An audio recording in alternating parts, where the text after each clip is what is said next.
fan blade broke loose, ripping through the engine casing and sending dangerous shrapnel into the plane's fuselage. One piece of debris struck a window, instantly blowing it out. And as you would guess, the window it struck would be none other than the woman's. In an instant, the 43-year-old mother of two was partially sucked out of the plane. The most painful airplane deaths ever. If you're like me, then you're scared of planes and you always worry that it's going to crash. But you probably don't know that the probability of your plane crashing is actually way lower than you think. But because of the fact that it's not impossible, that's why we're all scared of crashing in planes. So to help you become either more scared or to do what's that thing called exposure therapy, though I don't know if this counts, we're going to watch the most painful airplane deaths ever. Let's get into it. The 20-minute incident. Dum dum dum. It was supposed to be an ordinary flight from New York to Dallas. Instead, it turned into one of the most horrifying mid-air tragedies in US aviation history. On April 17, 2018... I feel like that's the problem. You never really know. Like, although the percentage is low, you never know when that percentage is your plane. And that's the issue. A woman would board a Boeing 737 carrying 149 people to take a trip back to her home in Albuquerque, New Mexico. On Southwest Airlines, passengers aren't assigned specific seats. They simply just band together in groups and pick any seat that's available. The only one left for the woman was a seat in row 14, on the left side of the plane, next to a window. Oh After no, making herself comfortable in her new spot. Funny enough, I love window seats, but the what's it called, the risk? Something unexpected would happen. After the plane took off, it spontaneously suffered a catastrophic engine failure at 32,000 feet. A fan blade broke loose, ripping through the engine casing and sending dangerous shrapnel into the plane's fuselage. One piece of debris struck a window, instantly blowing it out. And as you would guess, the window it struck would be none other than the woman's. In an instant, the 43-year-old mother of two was partially sucked out of the plane. The decompression was violent. Passengers scrambled in shock as the rushing wind pulled her torso outside, leaving her head and arms flailing violently into the sky. Desperate to save her, fellow passengers held onto her legs, trying to keep her body inside the plane with every ounce of their strength. Flight attendants fought chaos with calmness, urging everyone to remain seated while the crew prepared for an emergency descent. For 20 agonizing minutes, the cabin was a battleground between survival and disaster. Despite passengers' efforts, the vicious thrashing was too severe on the woman's body. By the time the crippled jet made its emergency landing in Philadelphia, she had passed away. Times like these revealed just how fragile safety can be at 30. It's incredible enough that she did not fly out of the plane. That's like, you've got to give them their props. But the fact that she died even after all that's like holding on is sad. 3,000 feet in the air, and how a single shattered pane of glass can mean the difference between a peaceful ride to your destination and pure tragedy. Utter chaos. The photo incident. It was a desperate escape. A young boy longed for adventure, for freedom beyond the confines of his home in Sydney, Australia. On February 21st, 1970, he slipped past security at the Sydney airport of a DC-8 jet that was headed for Tokyo. He thought he'd hidden himself safely away and that he was ready to be carried across the world. But stowaway flights carry a fatal flaw. Moments after takeoff, the landing gear began to retract. While the plane was flying, the wheel well doors opened and the boy was suddenly exposed to the rushing sky. With no warning, he tumbled out, plummeting 200 feet to the ground, with his body slamming into the earth as horrified witnesses looked on. Bro, imagine just walking on the street and then splat, a kid explodes in front of you. Damn. In a tragic twist, a photographer testing out a new camera lens wanted to give the device a try. He thought to himself, what's more breathtaking to photograph than a plane on the verge of takeoff? As he positioned himself and his new camera lens to take a photo of the plane flying, he would accidentally and unknowingly captured the boy's final fall. Whoa, that's his actually... You know the word coincidence means incidents and a second incident coinciding, like they're happening at the same time. This is the poster boy of coincidences. Like, this is one of the craziest coincidences ever. Would leave behind a tragic and haunting image of a body suspended midair just seconds before doom. And he's His like parents were big. devastated. I thought it was like a 5-year-old. This kid is like a teen. Reports show that in response to him running away, they would travel with him overseas to satisfy his adventurous spirit. But even at that, he still kept running away, so they sent him to a boarding school to keep him grounded and protected. Nonetheless, the boy still escaped. I won't lie, it's cases like these that kind of put a damper on my mood.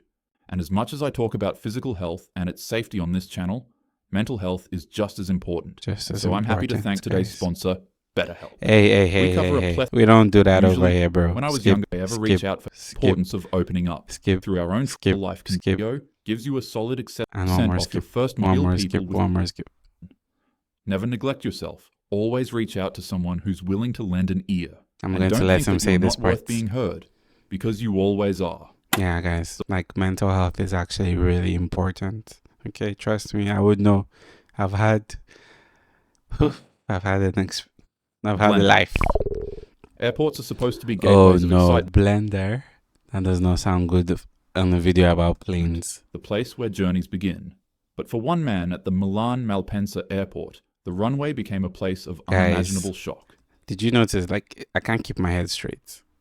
It's so weird. I mean, my sitting position is shitty, but still. I look good today, though. Anyways, back to the video. In July 2023, a 35-year-old ground That's worker my birthday and father of day, two would slip past security and break onto the runway. The man didn't have any tickets and wasn't a plane passenger of any sort, so staff and security alike would tackle him down to the ground. However, upon breaking free from their grasps, he would begin climbing onto the side of the Airbus. As the plane began... Some people are insane. Like, if I understand correctly, this is a grown man. Slowly powering up and got ready to take off, its sudden movement caused the man to fall off. Without a second to waste, the man would jump back up and run to the other side of the plane to climb on top of it again. However, as he was crossing the left side, the jet's ginormous engine would violently suck the man inside. A jet engine's blades are razor sharp and spin thousands. That's why I said blender incidents in a plane video is crazy. Of times per minute. Not to mention that the deeper you go inside of it, the hotter it gets. Damn, so you're blended, getting cooked, sliced, diced, boiled, roasted. Instantly was blended into a red mess. Damn. His remains were unrecognizable, and the only things that were assumed to be left behind were pieces of bone, tissue, and shredded clothing. Witnesses like the aircraft marshal said the force was so sudden and violent that there was absolutely no chance of escape. He'd go on to say that one moment, as the marshal, he was guiding the plane into position. The next moment, he witnessed the most horrific scene probably he would and has ever seen.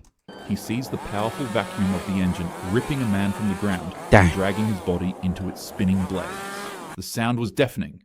Passengers on board watched in shock, realizing what had just happened. Authorities later confirmed that the... Bro, me that loves sitting on the window seats, imagine having to witness this. That would be horrible. Man passed away instantly. Of course. Colleagues described him as cheerful, hardworking, and devoted to his family. But his passing was a chilling reminder of the brutal physics at play in aviation.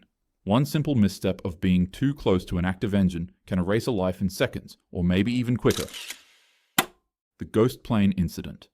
On the morning of August 14th, 2005, what began as a routine flight from Cyprus to Athens turned into one of the Ooh, guys. Greece is a lovely country. Eeriest tragedies in aviation history. A Boeing 737 carrying 121 people climbed into the skies. But just minutes after takeoff, something was terribly wrong. The cabin pressurization system had been left in manual mode during pre-flight checks. No. As the aircraft ascended, oxygen levels dropped. Slowly, everyone on board began to lose consciousness. Passengers slumped in their seats. The pilots collapsed at the controls.